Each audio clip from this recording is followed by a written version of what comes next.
സഭയിലെ സീനിയർ മെത്രാപ്പൊലീത്തായും ഈ സമ്മേളനത്തിൻ്റെ അധ്യക്ഷ പദവി അലങ്കരിക്കുന്ന അഭിനന്ദനായ തോമസ് മാർ അത്താനാസിയോസ് തിരുമേനി, അധ്യക്ഷ വേദിയിലെ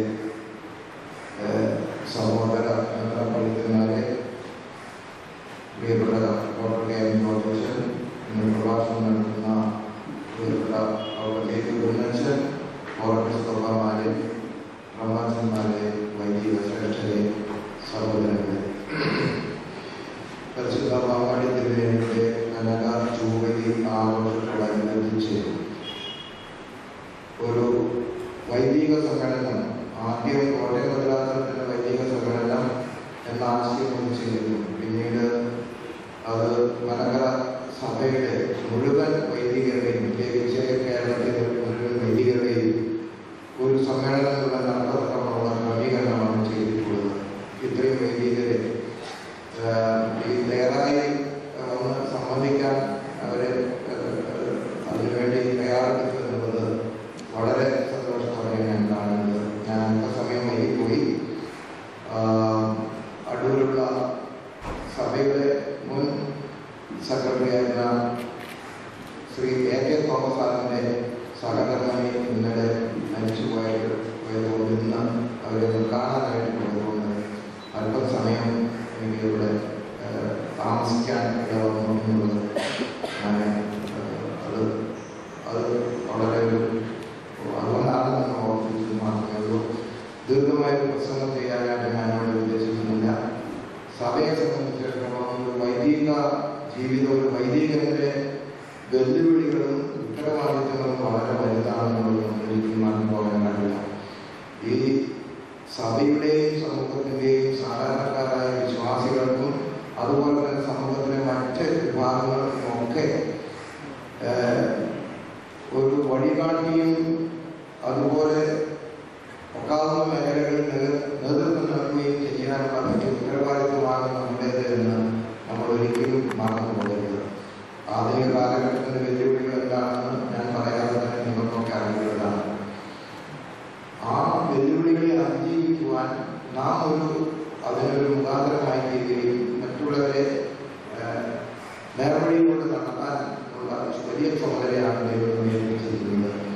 പൗരോഹിത്യം എപ്പോഴും അത് ഒരു ദൈവം നമുക്ക് നൽകുന്ന വലിയ നിയോഗവും ദൈവം തെരഞ്ഞെടുത്ത ഈ നിയോഗത്തിനായിട്ട് നമ്മെ ഏൽപ്പിച്ചിരിക്കുന്നു. അത് നാം വളരെ ഗൗരവത്തോടെ ചിന്തിക്കുകയും അത് ഉത്തരവാദിത്തം നിറവേറ്റുകയും ചെയ്യണം. ഒരുപക്ഷെ ഒരുപാട് ദുഃഖങ്ങളും വേദനകളും വെല്ലുവിളികളും ഒക്കെ നമുക്ക് നേരിടേണ്ടി വരും. അനർഹമായി നാം അപമാനിക്കപ്പെടുമായിരിക്കും. ഒത്തിരി ത്യാഗങ്ങൾ നമുക്ക് അനുഭവിക്കണം. പക്ഷെ അതെല്ലാം ഈ ജീവിതത്തിന്റെ ഭാഗമായിട്ട് നമ്മൾ കണക്കെടുത്ത് വിശ്വാസികളെ നയിക്കാൻ നാം എന്നും തയ്യാറാകണം. വൈദിക സമൂഹത്തിൻ്റെ ജീവിത മാതൃകയും വെണ്മയും അതുപോലെ തന്നെ അവരുടെ വിശ്വാസത്തെ സംബന്ധിച്ചുള്ള അവരുടെ ഉള്ളുറപ്പും ഒക്കെ വിശ്വാസികൾക്ക് എന്നും ഒരു ബലമാണ്, കോട്ടയുമാണ്. അതുകൊണ്ട് ഇവിടെ നിന്ന് നാം ലഭിക്കുന്ന സന്ദേശങ്ങൾ വാക്കുകളിലൂടെ മാത്രം ലഭിക്കുന്നത് കൊണ്ട് പൂർത്തിയാകുകയില്ല. ആ സന്ദേശങ്ങൾ നമ്മുടെ ജീവിതത്തിലെ എത്രമാത്രം നമുക്ക് ഉൾക്കൊള്ളാനും മറ്റുള്ളവരെ സ്വാധീനിക്കുവാനും കഴിയും എന്നുള്ളത് നാം വിലയിരുത്തേണ്ടതാണ്. പരിശുദ്ധ പാവാടി തിരുമേനി ഒരു ഏറ്റവും ലളിതമായ ജീവിതത്തിലൂടെ സമൂഹത്തിൻ്റെയും സഭയുടെയും മുഴുവൻ ആദരവും സ്നേഹവും ഭക്തിയും ഒക്കെ അദ്ദേഹം അതിന് ലഭിച്ചു.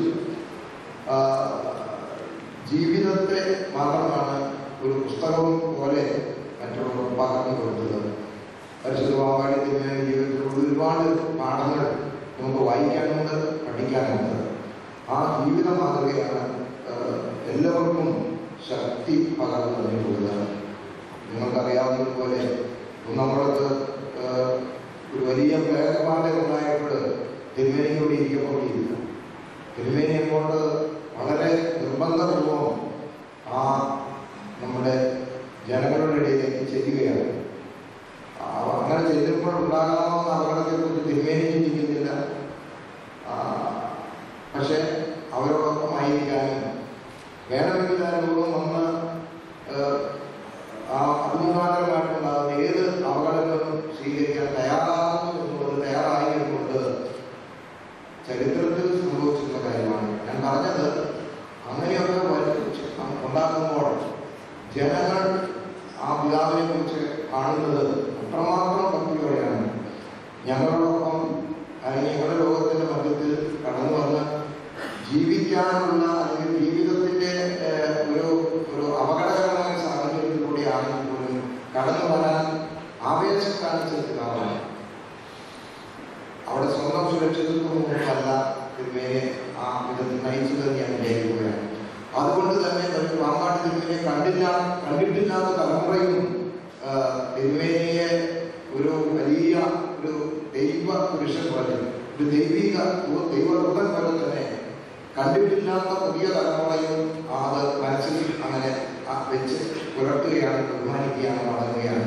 അപ്പോൾ നമ്മുടെ ജീവിതത്തിലുള്ള നല്ല മാതൃകകൾ നമ്മൾ കാഴ്ചവെക്കുമ്പോൾ അതിനുള്ള സ്വാധീനം വളരെ വലുതാണെന്ന് ഓർക്കുക. അതുപോലെ തന്നെയാണ് മലങ്കര സഭയെ സംബന്ധിച്ചിടത്തോളം 2000 വർഷം പഴക്കമുള്ള സഭയാണിത്. ധാരാളം വെല്ലുവിളികൾ ഇടക്കാലങ്ങളിൽ നമുക്കുണ്ടായിട്ടുണ്ട്. ഒരു തരത്തിൽ പറഞ്ഞാൽ എനിക്ക് തോന്നുന്നത് ക്രിസ്തീയ സഭകൾക്കെല്ലാം ഏതെങ്കിലും കാലഘട്ടത്തിലെ വിശ്വാസത്തിന് വേണ്ടിയുള്ള പീഡനങ്ങൾ അനുഭവിക്കേണ്ടി വന്നിട്ടുണ്ട്.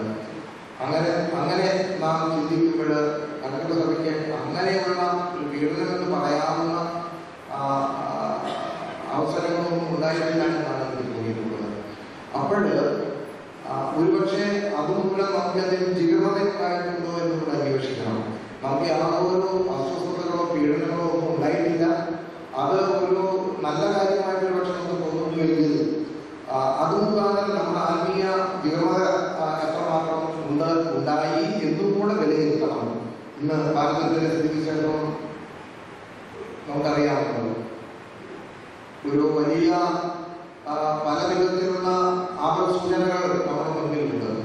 അപ്പോൾ ദൈവത്തെ നഷ്ടപ്പെടാതെ മറന്നു പോകാതെ മറ്റുള്ളവർക്ക് മാതൃക നൽകുവാനും നേതൃത്വം കൊടുക്കുവാനും ഒക്കെ നമുക്ക് നല്ലതുപോലെ കഴിയണം. നാടോടുമ്പോൾ നടുവിൽ ഓടുക എന്നുള്ള നിലപാടിൽ നിന്ന് വ്യത്യസ്തമായിട്ട് നാം ഏറ്റിരിക്കുന്ന പൗരോഹിത്യവും അതുപോലെ തന്നെ കർത്താവായ യേശുക്രിസ്തുവിലുള്ള നമ്മുടെ ബോധ്യവും ഉറപ്പും ഒക്കെ ഏതെല്ലാം തിരമാലകളോ ഏതെല്ലാം അപകടകരമായ സാഹചര്യങ്ങൾ ഉണ്ടായാലും അതെല്ലാം നഷ്ടപ്പെടാതെ കാത്തു സൂക്ഷിക്കണം. നാം നമ്മുടെ സ്വന്തമായ ജീവിത ലക്ഷ്യത്തിന് വേണ്ടി മാത്രം കാത്തു സൂക്ഷിക്കാൻ പോരാ, നമ്മെ എത്തിച്ചിരിക്കുന്ന ആ ആട്ടിൻകൂട്ടത്തെ നയിക്കുമ്പോൾ അവർക്കും അത് ബോധ്യമാകത്തക്കവണ്ണമുള്ള ഓരോ നിലപാടുകളും മാതൃകളും നമ്മളിൽ ഉണ്ടാകണം. അത് മാത്രമേ ഈ സമയത്ത് എനിക്ക് മുന്നിൽ വാദങ്ങൾ മാത്രമേ പറയാനായിട്ട് ഞാൻ ആഗ്രഹിക്കുന്നു. ദീർഘമായ പ്രസംഗം ഞാൻ ചെയ്തില്ല. ഇന്നത്തെ ഈ കൂടിവരവ് മുഖാന്തരമായിട്ട് പാമ്പാടി തിരുമേനിയെ നാം പരിചയപ്പെടുകയും പരിചയമില്ലെന്നല്ല തന്നെ പറഞ്ഞതിനർത്ഥം ആടത്തെ തിരുമേനിയെ അറിയുകയും തിരുമേനിയുടെ ജീവിതം നമ്മെ സ്വാധീനിക്കുകയും ആ ജീവിതം മുഖാന്തരമായിട്ട് മറ്റുള്ളവർക്ക് നമ്മുടെ ജീവിതത്തിന്റെ നന്മയുടെ അംശം പകർന്നു കൊടുക്കുവാൻ ഇടവരട്ടെ എന്ന് പ്രാർത്ഥിക്കുന്നു. എൻ്റെ ഈ ആമുഖ വാക്കുകൾക്ക് ശേഷം ഏറ്റവും വേഗത്തിൽ എനിക്ക് ഇതിൽ നിന്ന് വിടുതൽ ആവശ്യമുണ്ട് എന്ന് ഞാൻ പറയുകയാണ്. നാളെ ബോംബെ വിലാസത്തിന്റെ വൈദിക യോഗത്തെ അവരുമായി കുറെ സമയം ഒരു ദിവസം മുഴുവൻ ചെലവഴിക്കാനുള്ള ഒരു യാത്ര ക്രമീകരിച്ചിട്ടുണ്ട്. ഇത് കഴിഞ്ഞാൽ ഉടനെ തന്നെ പോകേണ്ടതുകൊണ്ട് ഈ സമ്മേളനത്തിൽ നിന്ന് നടന്നു വന്ന് നിങ്ങളെ കണ്ട് പ്രാർത്ഥിച്ച് സൗഹൃദം പറഞ്ഞ് പോകാമെന്ന് മാത്രമേ ഞാൻ കരുതിയുള്ളൂ. നിങ്ങളുടെ കുടിവരവുകൾ മാത്രമായിട്ട് കൂടുതൽ നമ്മുടെ ജീവിതത്തെക്കുറിച്ചുള്ള അവബോധവും ഉത്തരവാദിത്വവും വെല്ലുവിളി അതിജീവിക്കാൻ മറ്റുള്ളവരെ സഹായിക്കാനുള്ള നമ്മുടെ വലിയ ആ ഒരു നൽവരവും നിറവേറ്റേണ്ട ആവശ്യമാണ്. ഞാൻ നിർവഹിക്കുന്നില്ല. ഈ സമ്മേളനം ഔപചാരികമായി ഉദ്ഘാടനം ചെയ്താൽ പ്രഖ്യാപിച്ചുകൊണ്ട് എല്ലാവരും